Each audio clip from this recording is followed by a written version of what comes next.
Thomas Garrett had survived 43 winters in the New Mexico high country, but he'd never seen a storm like this. The blizzard had descended without warning, transforming the landscape into a white void where earth and sky became one. His horse had thrown him 2 miles from the ranch house, spooked by lightning that split the afternoon darkness, and now lay motionless in the snow, its leg broken beyond saving. Thomas had done what needed doing with his rifle, then watched his only way home disappear beneath the relentless snowfall. He was going to die out here. The realization came to him not with panic, but with a strange, exhausted clarity.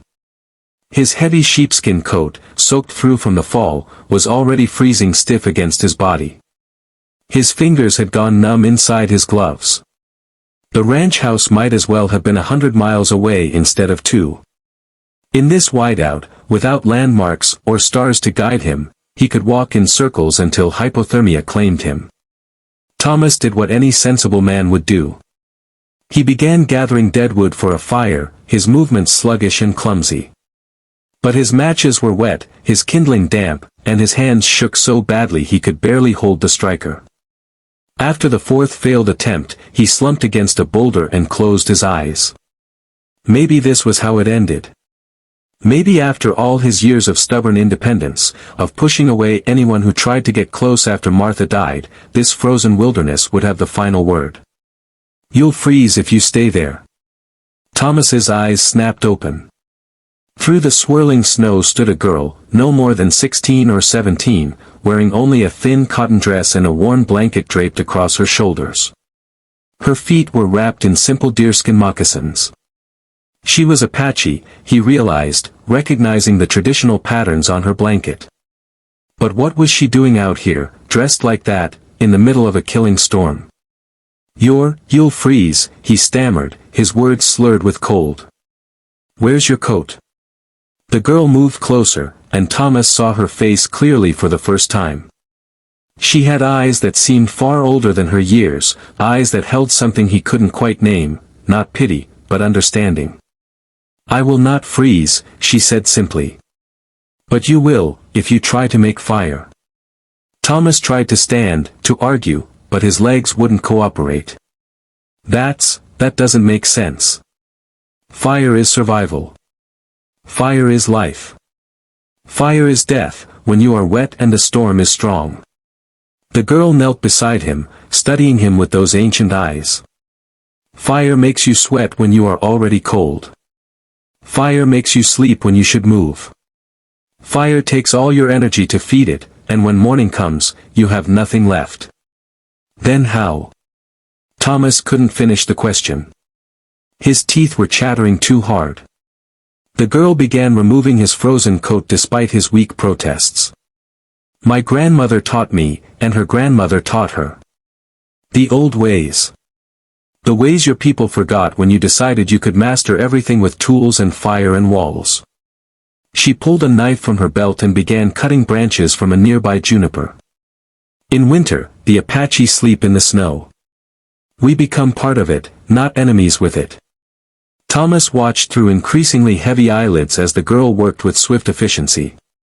She carved a shallow trench in the snow beneath an overhanging rock face, lining it with juniper boughs.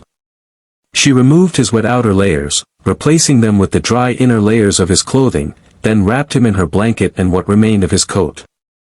All the while, she explained in a calm, teaching voice. "Your body is a fire that never goes out," she said.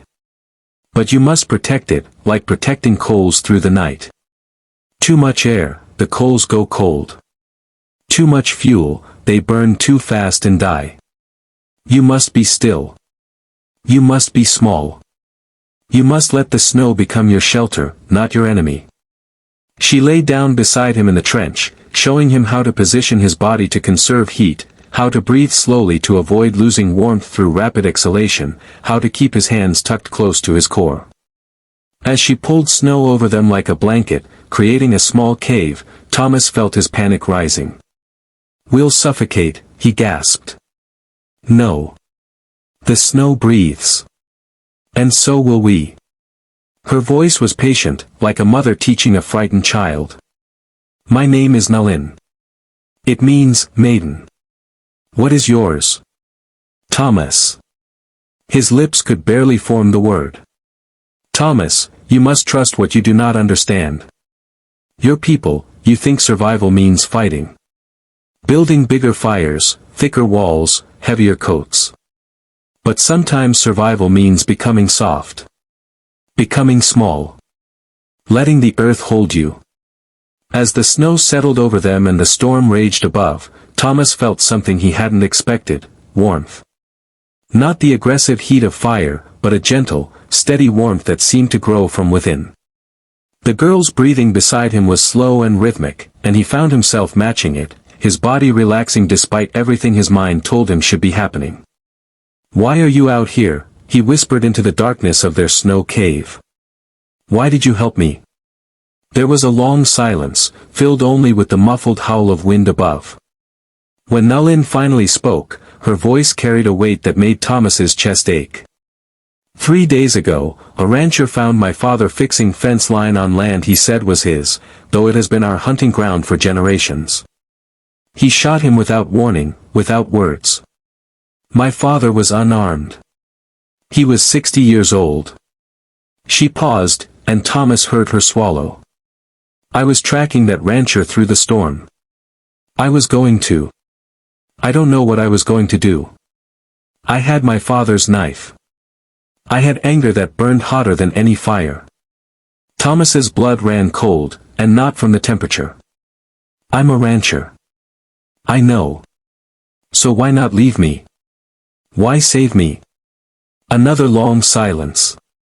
When Nalin spoke again, her voice was thick with tears, but steady.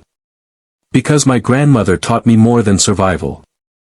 She taught me that we do not become our pain. She taught me that when we see someone suffering, we do not ask if they deserve our help. We ask only if we can give it. The girl's voice cracked. She taught me that the moment we stop being human to each other is the moment we lose everything that matters. Thomas felt hot tears running down his frozen cheeks. I'm sorry, he whispered. I'm so sorry for what happened to your father. For all of it. They lay in silence as the storm continued its assault on the world above. Thomas thought about his life, his prejudices, his assumptions. He thought about the Apache families he'd seen and never truly looked at, people he'd dismissed as relics of a past that should stay buried. He thought about all the times he'd chosen anger and suspicion over understanding. When Thomas woke, pale dawn light was filtering through the snow above their shelter. The storm had passed. Beside him, Nalin was already awake, her eyes red-rimmed but clear. You should go home now, she said quietly. Follow the sun. It will guide you. Thomas sat up slowly, his body stiff but alive, impossibly, miraculously alive. Come with me, he said. Please. Let me give you food, warm clothes, a horse to wherever you need to go. Nalin shook her head. Your people will not understand why an Apache girl is in your home. Then let them not understand. Let me start trying to make this right. Thomas reached out, his hand trembling, and gently took hers. You saved my life when you had every reason to let me die. You taught me something I should have learned 50 years ago, that the ways I don't understand aren't wrong, they're just different. That the people I've dismissed as primitive might know things I desperately need to know. The girl's eyes filled with tears. One act of kindness cannot undo what has been done. No, Thomas agreed, his voice rough. But maybe it can be a beginning. My name carries weight in this territory. I can't bring your father back, but I can use that weight differently than I have been. I can speak for people who've had no voice. I can learn, and teach others to learn. He squeezed her hand. But first, I need to learn. Will you teach me? Not just survival, though God knows I need that too, but everything. Your language, your stories, your ways of seeing the world I've been too blind and stubborn to see. Nalin studied his face for a long moment, searching for something. Whatever she found there must have satisfied her, because slowly, carefully, she nodded. The walk back to the ranch house took 3 hours. Thomas moved stiffly, his body remembering its ordeal, but his mind was clearer than it had been in years. Nalin walked beside him, pointing out signs in the landscape he'd never learned to read, the direction of water, the presence of shelter, the paths animals took through the territory. Each observation was a small gift, a piece of knowledge freely given. When they crested the final hill and the ranch house came into view, Thomas saw his ranch hands running toward them, their faces shocked and relieved. Jake Morrison, his foreman for 15 years, reached them first. "Boss! Thank God. We thought you were dead. We were about to send out a search." Jake stopped, his eyes moving to Nalin with obvious suspicion. "Who's this?" Thomas straightened his shoulders, feeling the weight of the moment. "This is Nalin. She saved my life last night. She's going to be staying with us as our guest, and she's going to teach us some things we should have learned a long time ago." Jake's expression hardened. "Boss, I don't think. I don't care what you think, Jake." Thomas's voice was firm but not unkind. "I nearly died last night because I was too stubborn to see past my own assumptions. This girl, with nothing but a blanket and knowledge I dismissed as primitive, kept me alive through a blizzard that should have killed us both. So yes, she's staying. And yes, we're learning from her. And if that's a problem for you or anyone else, well, there are other ranches." The silence that followed was heavy with tension. Thomas watched his men exchange glances, saw the calculations behind their eyes. Finally, Jake nodded slowly. "All right, boss. All right." Over the following weeks, something remarkable happened at the Garrett Ranch. Nalin began teaching not just Thomas, but any of the ranch hands who were willing to listen. She showed them how to read weather in the behavior of animals and the quality of light. She taught them which plants could heal wounds and which could poison cattle. She demonstrated techniques for tracking, for reading sign, for understanding the land as a living thing rather than just property to be used. Thomas, meanwhile, began using his influence in ways he never had before. He spoke at town meetings about the Apache families who'd been driven from their traditional lands. He hired Apache workers at fair wages, over the objections of other ranchers. He rode to the territorial capital and testified about the murder of Nalin's father, identifying the killer and demanding justice. It wasn't easy. He lost friends, lost business partners, lost his standing in the Ranchers Association. But he gained something more valuable, he gained purpose. He gained understanding. He gained a connection to the land and its people that transcended ownership and power. One evening, 6 months after that terrible blizzard, Thomas and Nalin sat on the ranch house porch watching the sunset paint the mountains gold and purple. She was preparing to leave, to return to what remained of her family's band in the high country. She had taught him everything she could, and now it was time for both of them to move forward. "I still don't understand why you really saved me that night," Thomas said quietly. "Kindness and humanity sound good, but your father had just been murdered. You had every right to want revenge." Nalin was quiet for a long moment, watching the last light fade from the sky. "My grandmother used to say that hate is the easiest thing in the world to feed. It eats anything you give it, your joy, your peace, your future. It grows and grows until there's nothing left of you but the hate itself." She turned to look at him, and in her eyes Thomas saw not the girl he'd met in the blizzard, but the wise woman she would become. "When I found you dying in the snow, I had a choice. I could let hate eat one more piece of the world, or I could choose something else. Something harder." "What made you choose the harder thing?" "Because my father would have." Tears slid down her cheeks, catching the last light. "He was a kind man. A gentle man. He taught me to see the humanity in everyone, even those who couldn't see it in us. If I let you die, if I became the hate that killed him, then everything he taught me would die too. And I couldn't let that happen. I couldn't let hate win." Thomas reached over and took her hand, this young woman who had taught him how to survive in more ways than one. "Your father would be so proud of you." "I hope so," she whispered. "I hope so." The next morning, Thomas gave Nalin supplies, a strong horse, and enough money to help her family through the winter.